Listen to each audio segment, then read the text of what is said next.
नमस्कार, आप देख रहे हैं न्यूज़ वन इंडिया। मैं हूं आपके साथ राजेश कुमार। बुलेटिन की शुरुआत बड़ी खबर के साथ करेंगे। दिल्ली से खबर है, जहां मनीष सिसोदिया से सीबीआई आज पूछताछ नहीं करेगी। डिप्टी सीएम मनीष सिसोदिया ने सीबीआई से और वक्त मांगा है। सीबीआई का नोटिस पर डिप्टी सीएम ने कहा कि फरवरी के बाद वो किसी भी दिन का समय दें। दिल्ली के बजट की तैयारी के कारण वो बिजी हैं और उन्होंने कहा कि मैं सीबीआई के सवालों से भाग नहीं रहा।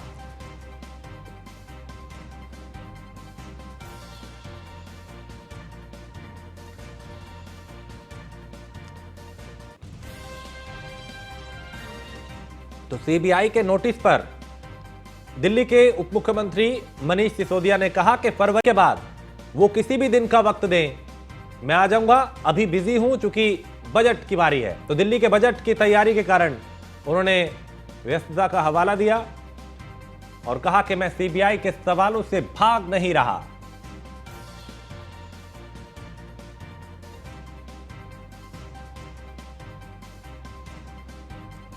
तो डिप्टी सीएम मनीष सिसोदिया ने सीबीआई से और वक्त मांगा है।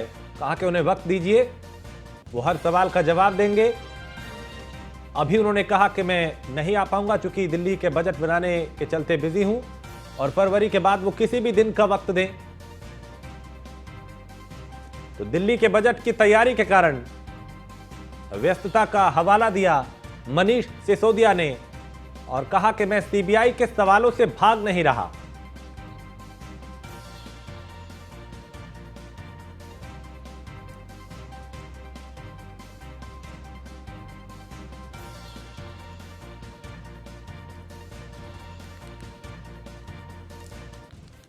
और जोधपुर में सीएम अशोक गहलोत का जोरदार स्वागत किया गया।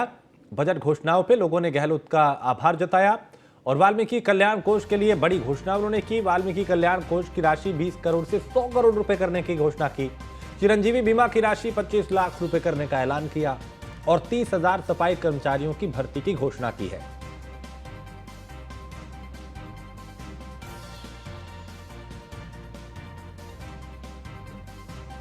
वाल्मीकि कल्याण कोष की राशि 20 करोड़ से 100 करोड़ रुपए करने के का ऐलान उन्होंने किया। चिरंजीवी बीमा की राशि 25 लाख रुपए करने का ऐलान।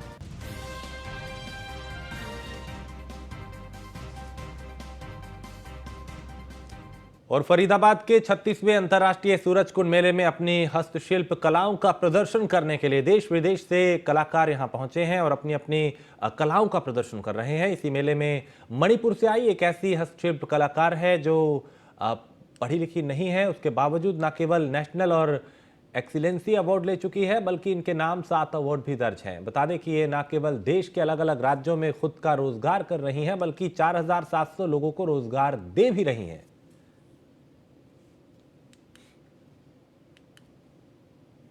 मैं साड़ी और कौना, बेम्बू और बेडशीट, मखेरा, सलवार और क्या है बैग, ऐसा सब एक घर का क्या क्या लगाएगा, पर्दा, सब तो मेरे बना है, सब लेना है। 2 बार में मैं कार्गो में कर रहा है, 2 बार में आया है कार्गो। यहाँ कितनी बार पहले, मतलब यहाँ कब से आ रही हैं? 1 तारीख में आया मैं। इससे पहले भी कभी आई हैं क्या? 2 बार में आया। 2 बार आया? हाँ। क्या खासियत है आपके सामान की? क्या रह रहे बहुत अच्छा है। क्या है बिजनेस का नहीं, सब लोग तो कहाँ दूर दूर आता ना, सब मिला ना, ये भी बहुत अच्छा है। अच्छा, क्या है दोस्त आया, कौन आदमी मालूम नहीं, अभी तो मालूम है। मेरा सामान तो एवदाय से है। हम लोग मणिपुर से आए। मेरा बॉस अरवम, उसका नाम है अरवम रेणु देवी। मैं इसके जगह पे 2 साल हो गए मेरे काम करते हुए, तो मैं उसके बारे में थोड़ा बोलना चाहती हूँ, मेरे मैम के बारे में। तो वो 16 एज से उसका काम शुरू किया है, 16 एज से उसका काम शुरू किया है और उसने उसका खुद तो एक ही बच्ची है मगर उसने 13 बच्चों को पाला पोछा और शादी भी किया है उन लोग ने। और तो उसका पोटा पोटी टोटल में 19 हो गया है। और 6 बच्चों को पढ़ा रही है अभी ये? हाँ हाँ अभी 6 बच्चों वो भी सभी? लड़कियाँ है, सिर्फ लड़कियाँ ही। इनकी भी एक लड़की है? हाँ जी, इसके एक कोट ये क्या बोलेंगे इसको, लड़की है। हाँ। और कितने लोगों को रोजगार दिया है इन्होंने? उसने 4700 का रोजगार दिया है। और हमारा शोरूम है बहुत बांग्लादेश में है, कलकत्ता में है, पूर्वसी एम्पोरियम में है, और इम्फाल में भी 3 जगह पे है। हम लोग मणिपुर। खबर रोहतास से है, जहां एनएच पर जो ट्रक है, ट्रक ने बाइक सवार को टक्कर मार दी। हादसे में बाइक सवार युवक की मौके पर ही मौत हो गई। लाठी डंडे लेकर सड़क पे लोग उतर गए, यानी जो गुस्साए लोग थे वो यहाँ पे लाठी डंडों के साथ सड़क पे आ गए, सड़क जाम कर दी, काफी बवाल किया, हंगामा किया, आगजनी की। मौके पर पुलिस ने लोगों को शांत कराया।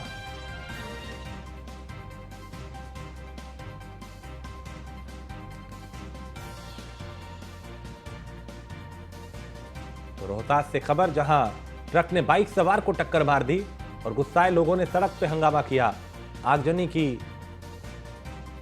मौके पर भारी पुलिस बल को तैनात किया गया।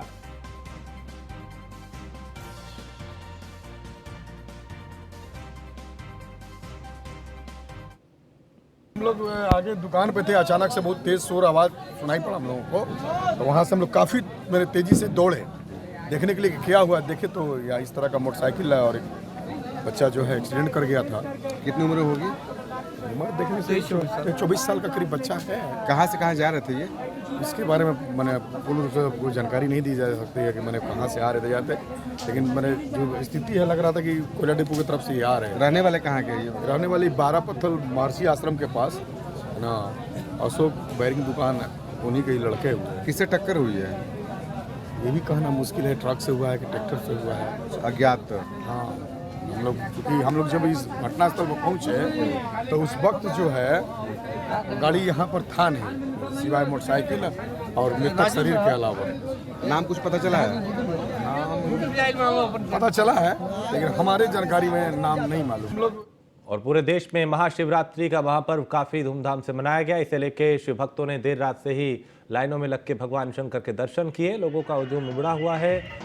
कल दिन भर इसी तरह की तस्वीरें सामने आई और इसके साथ ही बिहार में शिवरात्रि के महापर्व को लेकर लोगों में काफी उत्साह दिखाई दिया। इस मौके पे केंद्रीय गृह राज्य मंत्री नित्यानंद राय भगवान भोलेनाथ के मंदिर पहुंचे, उन्होंने दर्शन किए। महाशिवरात्रि के अवसर पे शिव बारात निकालने की भी पुरानी परंपरा रही है और केंद्रीय मंत्री ने कामना की भगवान भोलेनाथ अपने सभी भक्तों को स्वस्थ रखें, प्रदेशवासियों की, देशवासियों की खुशहाली की कामना की।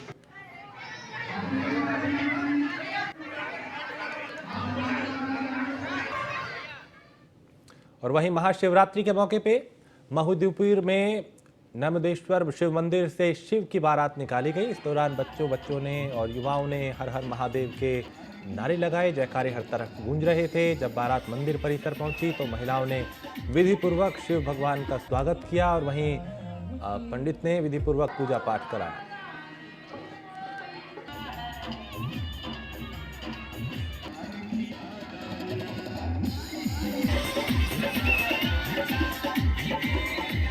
हर हर महादेव। यहाँ महादेवपुर में जो कि बहुत ही प्राचीन शिव मंदिर है, यहाँ से हर साल भागवतपुर के लिए बाबा भोलेनाथ की बारात रवाना होती है और यहाँ युवाओं का भरपूर सहयोग रहता है। युवाओं में एक अलग सा उत्साह दिखता है, एक अलग जोश दिखता है और हर साल की तरह इस साल भी युवाओं में वही चीज़ देखा, जहाँ तक कि कुछ न कुछ बढ़ोतरी ही होती है हर साल। और बहुत ही धूमधाम से हम लोग महाशिवरात्रि के अवसर पर बाबा भोलेनाथ की बारात निकालते हैं। बहुत जश्न का माहौल होता है, सभी का सहयोग रहता है, बहुत अच्छा माहौल रहता है यहाँ का। और विश्व प्रसिद्ध बौद्ध स्तूपों और केदारनाथ महादेव की धरती केसरिया में महाशिवरात्रि पर झांकी निकाली गई।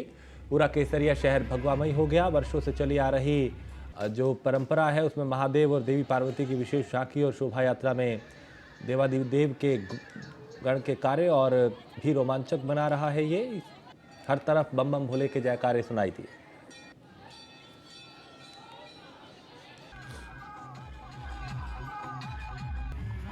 का और पप्पू खान केसरिया प्रखंड प्रमुख प्रतिनिधि। आज जो शोभा यात्रा निकला था वो काफ़ी भव्य था। मैं प्रखंड के तमाम लोगों का और आयोजनकर्ता का मैं तहे दिल से शुक्रिया अदा करता हूं।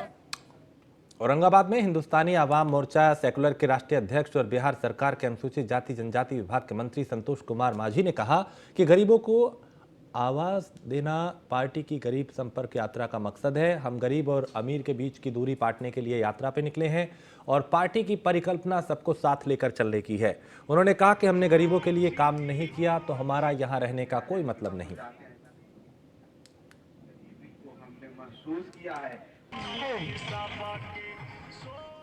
मिल रही है, गरीबों की समस्याएं भी मिल रही है और हम लोग का उत्साह, उन लोग का देख करके हम लोग का भी उत्साह बढ़ा है और लगा हम लोग कि हमने आज 2015 में पार्टी बनाई और उस पार्टी को बना के लंबा संघर्ष किया और संघर्ष करते हुए हम लोग सत्ता के भागीदार भी थे। और जब आप रोड पर निकलते हैं तो खट्टे मीठे स्वाद मिलता है, आपको मिल रही है गरीबों की। किशनगंज में जदयू प्रदेश अध्यक्ष उमेश सिंह कुशवाहा की अध्यक्षता में महागठबंधन के सभी दलों के साथ एक बैठक हुई। बैठक में आगामी 25 फरवरी को पूर्णिया के रंगभूमि मैदान में आयोजित होने वाली महागठबंधन की महारैली को सफल बनाने पर चर्चा हुई। और इस अवसर पर जदयू के प्रदेश अध्यक्ष उमेश सिंह कुशवाहा ने कहा कि पूर्णिया में आगामी लोकसभा चुनाव का आगाज होगा और रैली ऐतिहासिक होगी।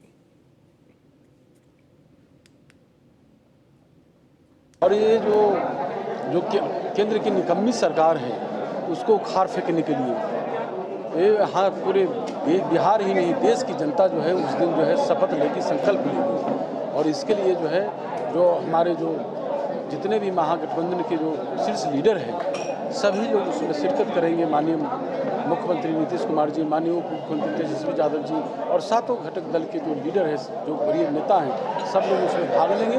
और उस दिन जो है जो 2024 का जो लोकसभा चुनाव है, लोकसभा चुनाव का आगाज होगा और महापरिवर्तन का जो है महापरिवर्तन का सब लोग संकल्प लेंगे। लेकिन भाजपा का कहना है कि सर सरकार ज़्यादा दिन चलेगी नहीं, लोकसभा चुनाव तक भाजपा के पास कुछ शिंदे, महाराष्ट्र के शिंदे की कहानी जो है भाजपा यहाँ दोहराना चाहेगी, ये भी आरोप लग रहा है। भाजपा के पास कुछ है, बोलने के लिए कोई मुद्दा है, हमेशा समाज और देश को भटकाने का काम कर रही है। तो रहा है कि बिहार में हम लोग जितने लोग यहाँ बैठे हैं और हम लोग के साथीगण अगर लग जाएं तो यहाँ खाता नहीं खुलेगा बीजेपी और बीजेपी सहयोगी दलों का। देखिए अभी इलेक्शन पहले है, उसके बाद बाकी चीज़ें बात होगी।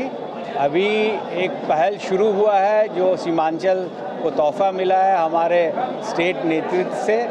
इसको हम लोग कैसे सफल बनाएं, कैसे सफल तो बनेगा ही, जितने लोग जाना चाहते हैं उसके संसाधन में हम लोग कितना उतर पाते हैं उस पे विचार और चिंता है हम लोग। ये तो बहुत पुराना कार्ड है इनका, इसके अलावा तो और कोई कार्ड नहीं है। अगर ये हिंदू राष्ट्र की बात ना करें, मुसलमान हिंदू की बात ना करें, पाकिस्तान हिंदुस्तान की बात ना करें तो इनका तो मेरे ख्याल से बहुत सारे ऐसे स्टेट हैं जहां अभी भी खाता नहीं खुला है। 25 फरवरी 11 बजे दिन रंगभूमि और उसी के तहत हमारे प्रदेश अध्यक्ष महोदय उमेश कुशवाहा जी के नेतृत्व में आज महागठबंधन की बैठक रह गई है और ये अल्पसंख्यक बहुल जिला है और हमारी यहाँ के लोगों की भागीदारी सबसे अधिक होगी और जिलों से कोई कम नहीं होगी, उसी के लिए ये बैठक रखी गई।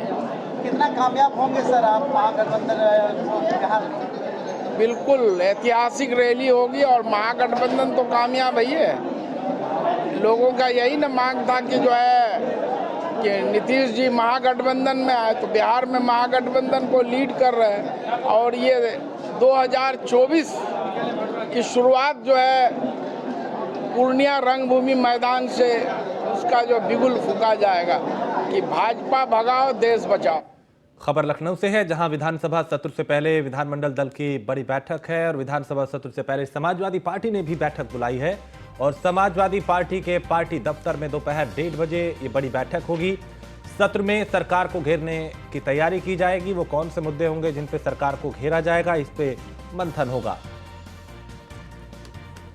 और इस वक्त लखनऊ में मुख्यमंत्री योगी आदित्यनाथ कुछ कह रहे हैं, उन्हें सुनते हैं।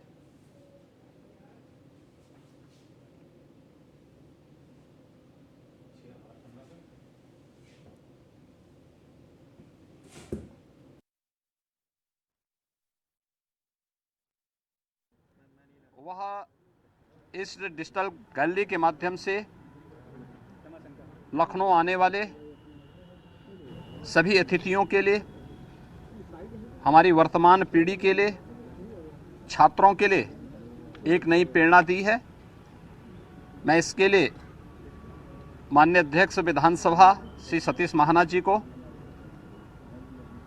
और विधान भवन से जुड़े हुए अपने सभी अधिकारियों को हृदय से बधाई देता हूं और मुझे विश्वास है कि अपने इस गौरवशाली अतीत से हमारे वर्तमान माननीय सदस्यगण के साथ साथ हमारी युवा पीढ़ी प्रेरित होकर के लोकतांत्रिक मूल्यों को मजबूती प्रदान करने में अपना योगदान देंगी।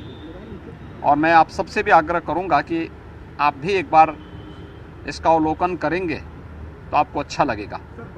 धन्यवाद जी। विपक्ष तो आया नहीं भैया। समाजवादी पार्टी अब जातीय जनगणना अभियान शुरू करेगी और समाजवादी पार्टी जो है वो ब्लॉकवार जातीय जनगणना अभियान की शुरुआत कर रही है। पिछड़ा वर्ग प्रकोष्ठ के प्रदेश अध्यक्ष के नेतृत्व में यह अभियान चलेगा। पहले चरण में 24 फरवरी से 5 मार्च तक विभिन्न जिलों में कार्यक्रम होगा और अगले चरण के कार्यक्रम की घोषणा भी जल्द की जाएगी।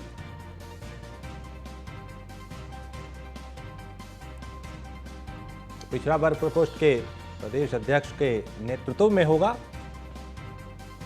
यह अभियान, चलेगा उनके नेतृत्व में और जल्द ही अगले चरण के कार्यक्रम की घोषणा भी की जाएगी। समाजवादी पार्टी जातीय जनगणना अभियान चलाएगी। खबर चित्रकूट से है, जहां अब्बास अंसारी की पत्नी निकत से जुड़ी इस वक्त एक बड़ी खबर आ रही है। निकत और उसके चालक से 8 घंटे पूछताछ हुई और दोनों से दूसरे दिन 8 घंटे तक पूछताछ चली। एसआईटी और एसटीएफ ने पूछताछ की है। विदेशी नंबर के संबंध में भी कई सवाल पूछे गए। पुलिस लाइन चित्रकूट में कड़ी सुरक्षा के बीच पूछताछ की गई।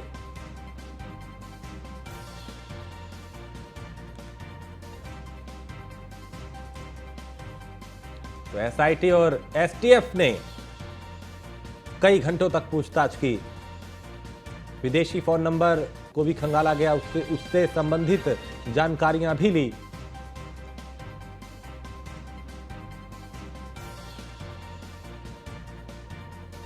तो अब्बास अंसारी की पत्नी निकत से जुड़ी इस वक्त ये बड़ी खबर, क्योंकि पिछले दिनों निकत अब्बास से मिलने जेल में जाया करती थी और काफी वक्त वहां पे रही। इसके बाद पुलिस रिमांड पे वो है और अब सवालों के जवाब लिए जा रहे हैं। और लखनऊ में प्रदेश के सभी पीएचसी केंद्रों का सत्यापन होगा।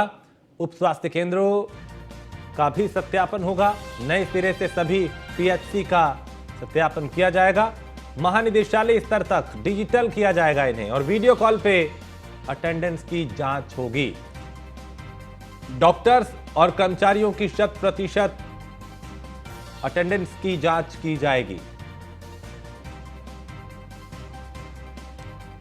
और वीडियो कॉल पे अटेंडेंस की जांच होगी। डॉक्टर्स और कर्मियों के, यानी जो कर्मचारी हैं, उनकी 100% अटेंडेंस की जांच होगी। खबर प्रयागराज से है, जहां पुलिस के सामने 2 पक्षों में खूनी संघर्ष हुआ और दोनों पक्षों के बीच जमकर लाठी डंडे चले, जिसमें कई लोग घायल हुए। मौके पर पहुंची भारी संख्या में पुलिस बल मौके पर है। घायलों को अस्पताल में भर्ती कराया गया है। जमीन के विवाद को लेकर यहां झगड़ा हुआ, जो देखते ही देखते खूनी संघर्ष में तब्दील हो गया। घोरपुर पुलिस की लापरवाही भी सामने आई। पुलिस ने मामले में पहले संज्ञान नहीं लिया।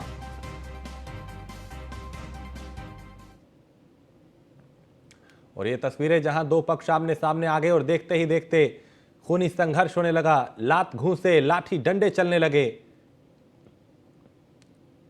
मौके पर पुलिस भी थी, लेकिन हालात को काबू नहीं कर पाई। अब बड़ी संख्या में पुलिस बल को वहां पे तैनात किया गया है। पुलिस की लापरवाही भी सामने आई है और ये कहा जा रहा है कि अगर पहले ही मामला संज्ञान में लिया होता तो ऐसे हालात ना बनते।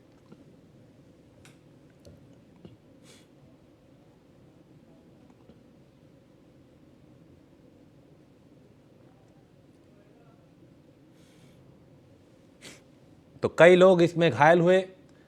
प्रयागराज से खबर,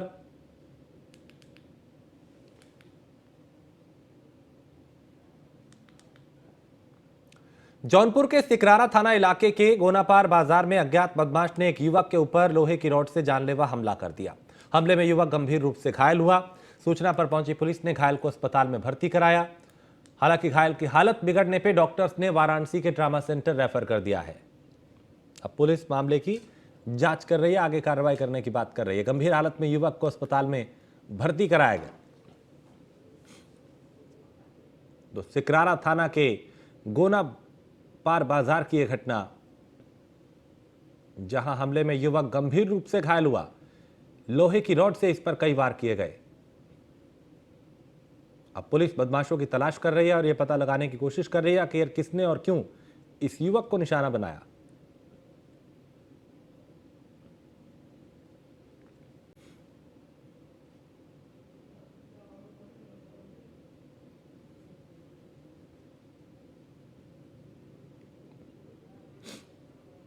तो हमले में युवक जो है वो गंभीर रूप से घायल हुआ और घायल को अस्पताल में भर्ती कराया गया। अब पुलिस मामले की जांच कर रही है, हमलावरों की तलाश कर रही है।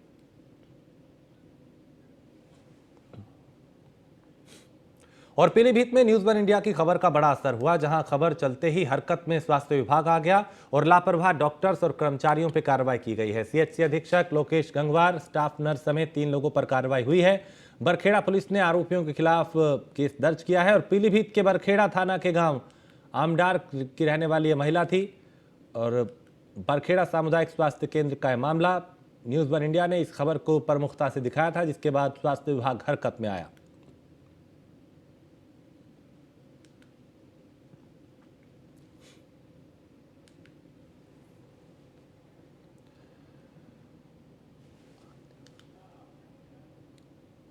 और बागपत में भीषण सड़क हादसा हुआ, जहां हाईवे पे घने कोहरे के कारण कई गाड़ियां आपस में टकरा गई और करीब दर्जन भर वाहन आपस में टकरा गए और छात्राओं से भरी स्कूल बस भी हादसे का शिकार हुई। कई बाइक सवार भी टकराए। हादसे में कई लोग घायल हुए। जिला अस्पताल जिन्हें रेफर किया गया। मौके पर पुलिस मौजूद रही, यानी पुलिस वहां पे पहुंची, राहत और बचाव कार्य किया गया, लोगों को जल्द अस्पताल पहुंचाया गया। लेकिन यहां पे कई वाहन एक के बाद एक आपस में टकराए और इसमें कई लोग घायल हुए। कई बाइक सवार को भी गंभीर चोट आई।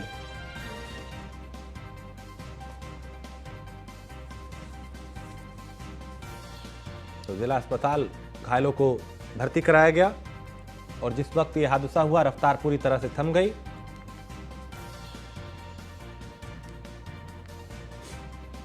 और ग्रेटर नोएडा के कोतवाली रबुपुरा क्षेत्र के तिरथली गांव के एक घर में खाना बनाते वक्त सिलेंडर के पाइप से गैस लीक होने के कारण अचानक आग लग गई और देखते ही देखते पूरे घर में आग फैल गई।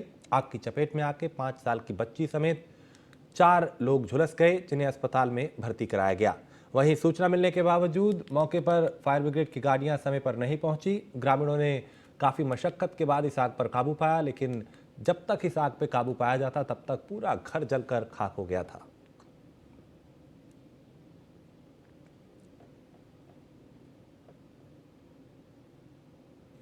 तो गैस लीक होने से ये आग लगी और देखते ही देखते ये आग जो थी वो पूरे घर में फैल गई। इसमें 5 लोग इसकी चपेट में आए, एक बच्ची भी थी, जिन्हें तुरंत अस्पताल में भर्ती कराया गया। लेकिन जब तक इस आग पे काबू पाया जाता तब तक आग बेकाबू हो चुकी थी और पूरे घर को अपनी आगोश में ले चुकी थी।